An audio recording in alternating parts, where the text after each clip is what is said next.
Hi friends, আজকে আমি একটা রেসিপি তোমাদের সঙ্গে শেয়ার করছি। প্রথমেই কড়াতে আমি তেল দিয়ে দিলাম।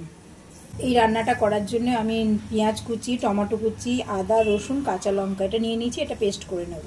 প্রথমে তেলটা গরম হয়ে গেছে, আমি কিছু আলু ভেজে নেব। এর মধ্যে দিয়ে দেবো নুন আর হলুদ। এবার দিয়ে এটাকে আমি একটু লাল লাল করে ভেজে নেব। এইদিকে আমি নিয়ে নিয়েছি চিকেন কিমা। এর মধ্যে আমি দিয়ে দেবো কিছুটা পরিমাণ কর্নফ্লাওয়ার, আর দিয়ে দেবো কিছুটা পরিমাণ নুন আর হলুদ দিয়ে এটাকে আমি ভালো করে মেখে নেব। এই দেখো, কিমাটাকে আমি ভালো করে মেখে রেখেছি।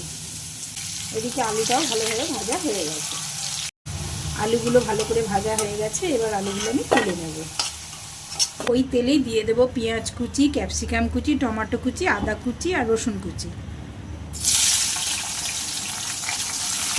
এবার এইগুলোকে আমি ভালো করে ভেজে নেব। এটা ভাজা হয়ে গেছে। এবার আমি এই কিমাটা দিয়ে দেবো, দিয়ে এটা ভালো করে ভেজে নেবো লাল লাল করে। ওইগুলো প্রায় লাল লাল করে ভাজা হয়ে গেছে। এইবার আমি এর মধ্যে দিয়ে দেবো মশলা। দিয়ে দিলাম নুন, হলুদ, কালারের জন্য দিয়ে দেবো একটু কাশ্মীরি লঙ্কার গুঁড়ো।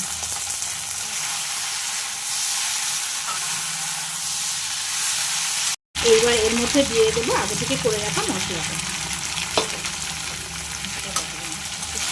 এবার এটাকে ভালো করে কষিয়ে নেব। এটা ভালো করে কষানো হয়ে গেছে। এইবার দিয়ে দেবো আগে থেকে ভেজে রাখা আলুগুলো। তোমরা আলুটা নাও দিতে পারো। আমাদের বাড়ির সবাই যেহেতু আলু খেতে খুব পছন্দ করে, তাই আমি কয়েক পিস আলু দিয়েছি। এইবার এর মধ্যে আমি দিয়ে দেবো গরম মশলার গুঁড়ো। এই রান্নাটায় আমি একটু জল ইউজ করিনি। এই দেখো ফ্রেন্ডস, তৈরি আমার গরম গরম কিমা কারি।